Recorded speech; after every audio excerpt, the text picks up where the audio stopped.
Chiller या HVAC system आपके किसी भी कंपनी का हो, किसी भी ब्रांड का हो, और उसकी अगर हमने सर्विस करनी है, उसमें माइक्रो चैनल अगर लगा हुआ है, कंडेंसर एल्युमिनियम का लगा हुआ है या कॉपर का लगा हुआ है, तो हम लोगों को सर्विस करने से पहले क्या क्या करना है और सर्विस हम लोगों को कैसे करना है। आज बहुत दिनों के बाद आप लोगों के लिए फिर से स्पेशल वीडियो लाया हूँ। ये जो चिलर देख रहे हैं, मैं आज इसके बारे में बताऊंगा कि जो सर्विस करते हैं हम लोग, चिलर की जो सर्विस करते हैं, माइक्रो चैनल, आप लोग कंडेंसर का नाम आप लोगों ने सुना होगा। तो कंडेंसर दो टाइप के होते हैं, एक होता है कॉपर वाला जो हमारा होता है, एक एल्युमिनियम वाला होता है। जो एल्युमिनियम वाला जो लगा हुआ है यहाँ पे आप लोग देख रहे हैं, इसी को माइक्रो चैनल कंडेंसर कहा जाता है। तो इसकी सर्विस जो हम लोग करते हैं, तो सर्विस करने से पहले का क्या क्या प्रोसीजर है और हम लोग कैसे इसको सर्विस करेंगे जो कोई हानि ना हो, कोई नुकसान ना हो, तो ये सारी बातें आज इस वीडियो में होगी। चिलर या एचवीएसी सिस्टम आपके किसी भी कंपनी का हो, किसी भी ब्रांड का हो, और उसकी अगर हमने सर्विस करनी है, उसमें माइक्रो चैनल अगर लगा हुआ है, कंडेंसर एल्युमिनियम का लगा हुआ है या कॉपर का लगा हुआ है, तो हम लोगों को सर्विस करने से पहले क्या क्या करना है और सर्विस हम लोगों को कैसे करना है। तो वीडियो आपके बहुत ही काम आने वाली है, इसलिए वीडियो को लास्ट तक देखें, स्किप ना करें। वीडियो अच्छी लगे तो जरूर लाइक कर दें, चैनल को सब्सक्राइब कर दें और बेल नोटिफिकेशन पे क्लिक करके ऑल पे सेलेक्ट कर दें। अपने दोस्तों के साथ भी शेयर करें, क्या पता उन्हें भी इसकी जरूरत हो। और जितने भी भाई मेरे साथ जुड़े हैं वो हमेशा के लिए जुड़े रहें, क्योंकि मैं हमेशा नए नए अपडेट आप लोगों को लाता हूं। और उम्मीद करता हूं कि और भी भाई जो हमारे काम सीखना चाहते हैं या जो काम करते हैं या जो कोई कोर्स कर रहे हैं एचपीएसी का या इंडस्ट्रियल चिलर का या किसी भी चीज का, वो लोग मेरे चैनल के साथ जुड़ सकते हैं। मैं water cooled chiller, air cooled chiller, split AC, package AC, FCU, AHU, FHU, हर तरह के वीडियो बनाता रहता हूं आप लोगों के लिए। एक और इन्फॉर्मेशन वीडियो शुरू करने से पहले बता देता हूं कि मैं जॉब से रिलेटेड भी वीडियो बनाता हूं। 2-3 वीडियो ऐसे हैं जो मेरे चैनल पे पड़ी हुई हैं, और भी मैं वीडियो बनाऊंगा जिसमें आप लोग इजिली जॉब सर्च कर सकते हैं कि विदेश में जॉब कैसे हम लोगों को मिले, और वो भी फ्री में। तो फ्री जॉब जो कंपनी ऑफर करती है और फ्री वीजा देती है, फ्री टिकट देती है, वो भी मैंने आप लोगों के लिए बनाया हुआ है और कोशिश करूंगा कि और आप लोगों के लिए बनाऊं। तो ये भी फैसिलिटी आपको मेरे चैनल पे मिलेगी।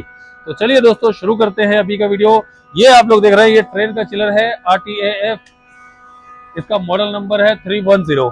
तो ये RTAF 310 इसका चिलर का मॉडल नंबर है, और ये इसमें माइक्रो चैनल जो हमारा कंडेंसर है वो लगा हुआ है।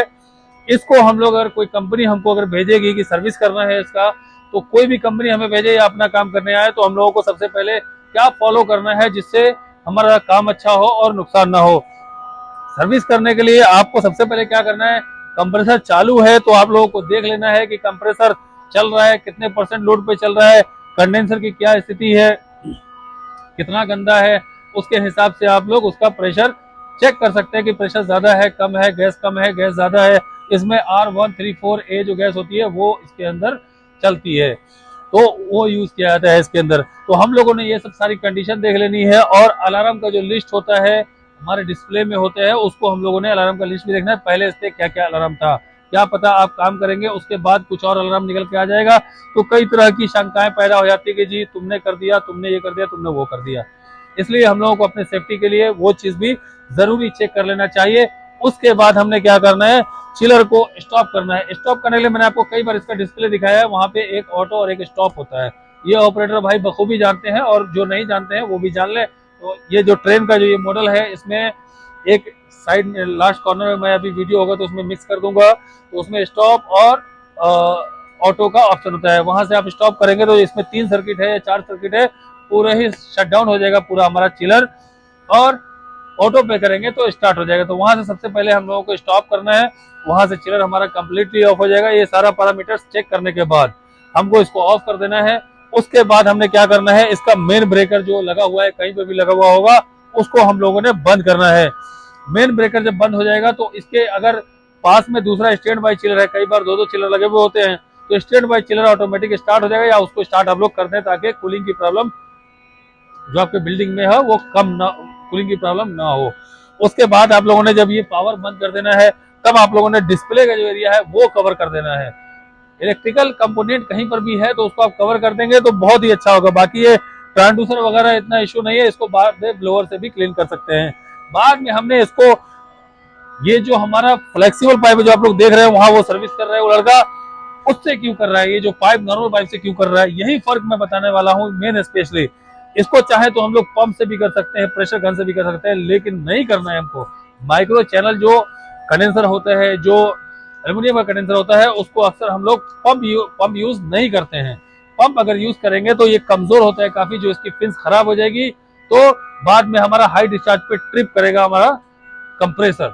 इसलिए हम लोगों को पाइप से ये मंथली इसको करना चाहिए। अगर 15 दिन में गंदा हुआ तो 15 दिन में करें आप लोग, लेकिन हम लोगों को पाइप से करना चाहिए। अगर हमारा कॉपर का है कंडेंसर तो हम लोग मशीन यूज करेंगे तो अच्छा रहेगा। और इसको मशीन से भी जो बहुत एक्सपर्ट है वो लोग कर सकते हैं, ऐसा नहीं है, लेकिन अक्सर लोगों को नहीं करना चाहिए। इसलिए मैं आपको बता रहा हूँ पाइप से करना चाहिए। मैं तो मशीन से भी कर लेता हूँ कभी कभी, लेकिन सेफ्टी के साथ में।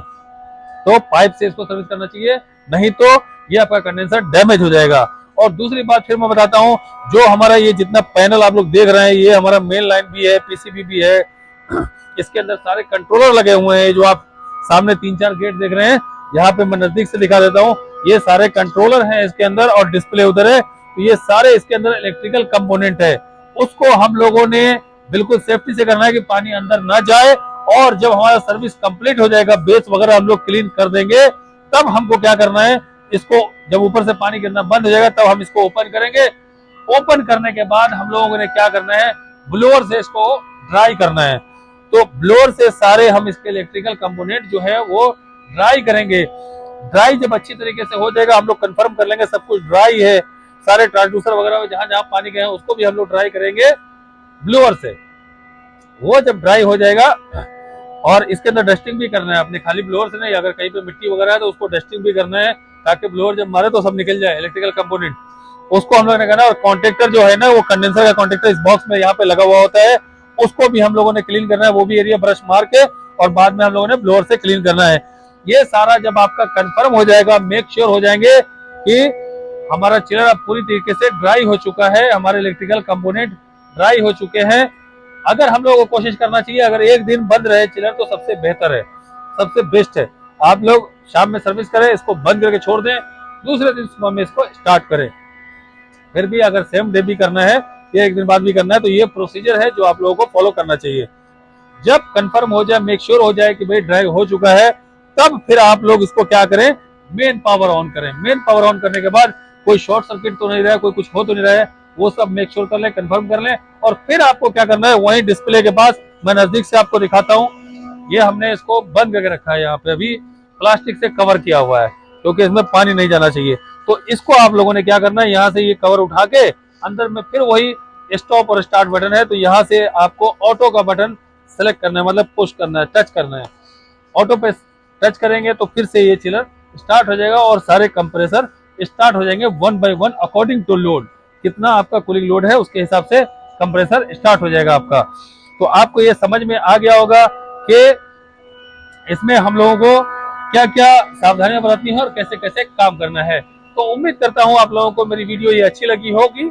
वीडियो कैसी लगी कमेंट करके जरूर बताएं। वीडियो अगर अच्छी लगी हो तो जरूर लाइक कर दें, चैनल को सब्सक्राइब कर दें, और बेल नोटिफिकेशन पे क्लिक करके ऑल पे सेलेक्ट कर दें।